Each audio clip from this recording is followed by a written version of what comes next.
हम्म।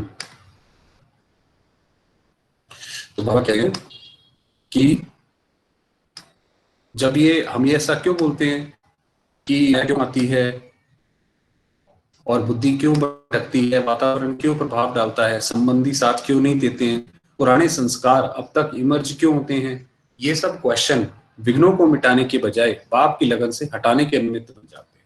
अगर हम इन सारे क्वेश्चन में चले जाते हैं कि ऐसा क्यों, ऐसा नहीं होना चाहिए, तो जैसे हम बाबा से दूर हो गए, उन विघ्नों के उसमें चले गए। और विघ्न दूर कैसे होंगे? बाबा की याद से, उसकी याद की लगन से। तो याद की लगन ही खत्म हो गई तो विघ्न फिर और बढ़ जाएगा। क्या ये बाप के महावाक्य भूल जाते हो कि जितना आगे बढ़ेंगे उतना माया भिन्न भिन्न रूप से परीक्षा लेने के लिए आगे आएगी? बाबा ने ये पहले ही बता दिया है कि जितना आप आगे बढ़ेंगे, माया फिर एक रूप उसका हो गया। जैसे कोई बच्चा है, वो 5th क्लास पास कर ली उसने, तो जो 5th क्लास के क्वेश्चन पेपर थे वो तो वो पास कराया, अब आगे बढ़ जाओ, अब 6th में आ जाओ। तो ऐसे करके बाबा कह रहे हैं वो तो आगे आगे भिन्न रूप से आएगी, लेकिन परीक्षा ही आगे बढ़ाने का साधन है, ना कि गिराने का। क्योंकि कारण निवारण के बजाय कारण सोचने में समय गंवा देते हो कि उसका निवारण सोचो कि निवारण क्या है। तो कारण को मत सोचो, शिक्त गंवा देते हो। कारण की बजाय निवारण सोचो तो निर्विघ्न हो जाओगे। क्यों आया? नहीं, लेकिन ये तो आना ही है। इस स्मृति में रहने से समर्थी स्वरूप हो जाएंगे। ये बाबा की एक बिल्कुल ही अलग तरह की वो चलती है। बाबा ने बोला कि ऐसे मत सोचो कि ये क्यों आया, ये सोचो ये तो आना ही है, और इस स्मृति से रहने से समर्थी स्वरूप हो जाएंगे। ये तो विघ्न आने ही थे, ये तो बाबा ने पहले ही बता दिए थे। ये तो जैसे कि इधर कालदर्शी शिव बाबा ने हमें पहले ही ज्ञान दे रखा है। और ये दूर कैसे होंगे? बाबा की लगन की अग्नि से। दूसरी बात, छोटे से विघ्नों को क्यों क्या के क्वेश्चन उठाने से व्यर्थ संकल्पों की क्यों लग जाती है, और उस क्यू को समाप्त करने में काफी समय लग जाता है। कि छोटा सा कोई विघ्न आया तो अब ये आ गया, तो अभी इसके बाद क्या होगा, इसके पहले क्या होगा, जरूर मेरे साथ कुछ पहले ऐसा करा होगा या जो भी है। तो फिर वो इतनी लंबी लगातार लग जाती है क्यू, उसको फिर समाप्त करने में भी समय लगता है जब बहुत सारे क्वेश्चन खड़े कर लिए तो।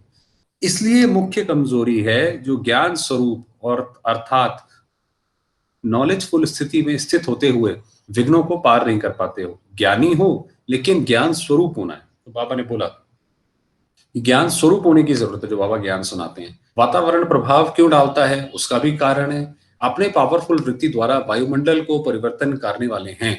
ये स्मृति भूल जाते हो कि हम वायुमंडल को परिवर्तन करने वाले हैं। अपनी स्मृति से हम वायुमंडल को परिवर्तन करने वाले हैं। जब कहते ही हो विश्व परिवर्तक हैं, तो विश्व के परिवर्तन में वायुमंडल को भी परिवर्तन करना है। अशुद्ध को ही शुद्ध बनाने के लिए निमित्त हो। फिर ये क्यों सोचते हो कि वायुमंडल ऐसा था इसलिए कमजोर हो गया?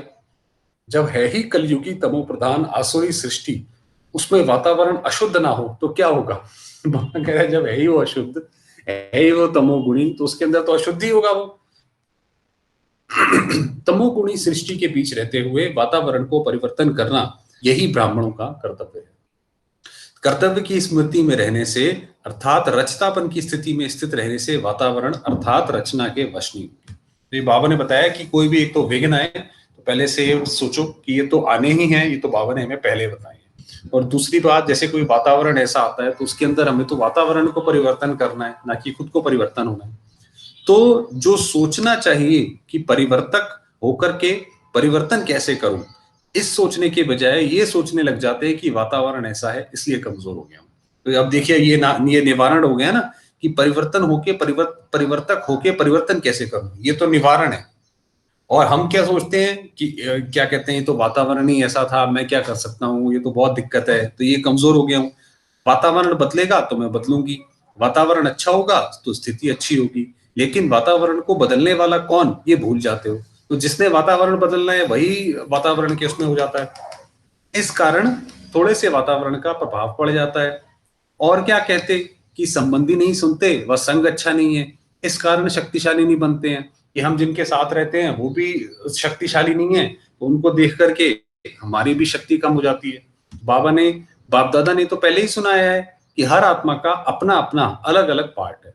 कोई सतोगुणी, कोई रजोगुणी, कोई तमोगुणी। जब वैरायटी आत्माएं हैं और वैरायटी ड्रामा है, तो सब आत्माओं का एक जैसा पार्ट नहीं हो सकता।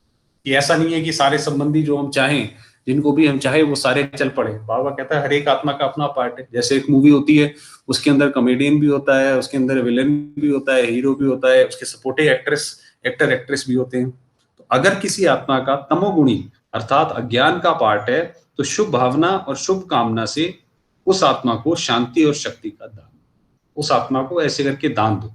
लेकिन उसी अज्ञानी के पार्ट को देख अपनी श्रेष्ठ स्थिति के अनुभव को भूल क्यों जाते हो, अपनी स्थिति में हलचल क्यों करते हो? साक्षी हो पार्ट देखते हुए जो शक्ति का दान देना है वह दो। कि साक्षी हो के उसका पार्ट देखो, ना उसमें दुखी हो ना उसमें सुखी हो, उसका पार्ट देखते रहो और फिर उसको जो शक्ति का दान दो।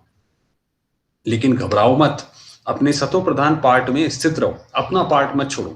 तमोगुणी आत्मा के संग के रंग का प्रभाव पड़ने का कारण है सदा बाप के श्रेष्ठ संग में नहीं रहते हैं। सदा श्रेष्ठ संग में रहने वाले के ऊपर और कोई संग का प्रभाव नहीं डाल सकता। तो निवारण का सोचो कि इसको हमने बदलना कैसे है, ना कि उसके उसमें हम भी बदल जाए। और क्या कहते हैं, आज बाबा ने सारे के सारे प्रश्नों के आंसर करे। और क्या कहते हैं, हमारे संबंधी के बुद्धि का ताला खोलो, कि बाबा ये हमारा संबंधी है, इसकी बुद्धि का ताला खोलो। बाप ने सर्व आत्माओं की बुद्धि का ताला खोलने की चाबी बच्चों को पहले से दे दी है। बाबा कहता है ये चाबी भी तो मैंने आपको दे रखी है, आपको सारा ज्ञान है। तो चाबी को यूज क्यों नहीं करते हो? अपना कार्य भूलने के कारण बाप को भी बार बार याद दिलाते हो कि ताला खोलना, वो बुद्धि को परिवर्तन करना, कि बाबा को याद दिलाते हैं कि बाबा आपको ये काम करो। ये बाप तो सर्वात्मा रूपी बच्चों के प्रति सदा विश्व कल्याणकारी है ही। अब ये बाबा ने कितनी अच्छी लाइन बोली है कि बाबा तो सर्व आत्माओं के लिए, सर्व आत्माओं के प्रति सदा विश्व कल्याणकारी है। बाबा सदैव कल्याणकारी है। किसी भी क्षण मात्र, क्षण भंगुर मात्र कभी भी ऐसा नहीं होता कि बाबा कोई कल्याणकारी ना रहे। फिर बार बार क्यों याद दिलाते हो? बाप को अपने समान भूलने वाला समझते हो क्या? कि बाबा को भी हम समझते हैं बाबा भूल गए तो बाबा को याद दिलाते हैं। कहने की भी आवश्यकता नहीं है। जितना आपको अपने हद के पार्ट के संबंध का ख्याल है, बाप तो सदा बच्चे के संबंध में रहने वाले, तो बाप बच्चों को भूल नहीं सकता। ये ऐसा नहीं हो सकता कि बाप कभी भी बच्चों को भूल जाए। जो बाबा ने बोला ऊपर, आप याद दिलाते हो कि बाबा इनकी बुद्धि का ताला खोलो। लेकिन बाप जानते हैं हर एक आत्मा का कोई अपना समय समय का पार्ट है। कोई का आदि में पार्ट है, कोई का मध्य में, कोई का अंत में पार्ट है, कोई का भक्ति का पार्ट है, कोई का ज्ञान का पार्ट है। इसलिए बार बार ये चिंतन मत करो ताला कब खुलेगा।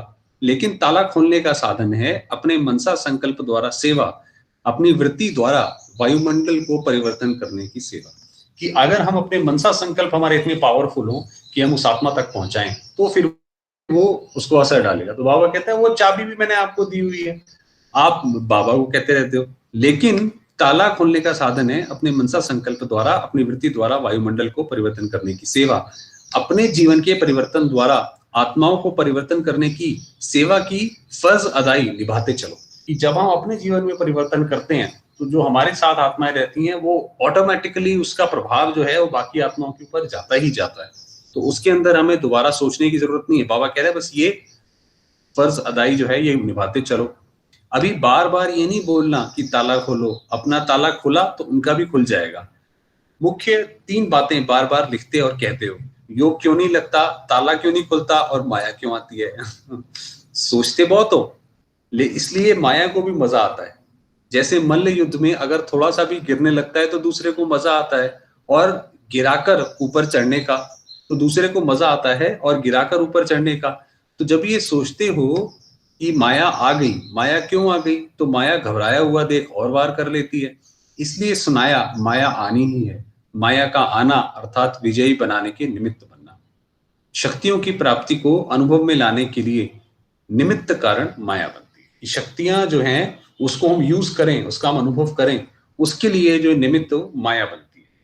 अगर दुश्मन ना हो तो विजयी कैसे कहा जाएगा? विजयी रत्न रत्न बनाने के निमित्त ये माया के छोटे छोटे रूप हैं। इसलिए माया जीत समझ, विजयी रत्न समझ, माया से विजय प्राप्त करो। समझा? मास्टर सर्वशक्तिवान कमजोर मत बनो, माया को चैलेंज करने वाले बनो। अच्छा, चलिए जी थोड़ी देर बाबा को याद करें।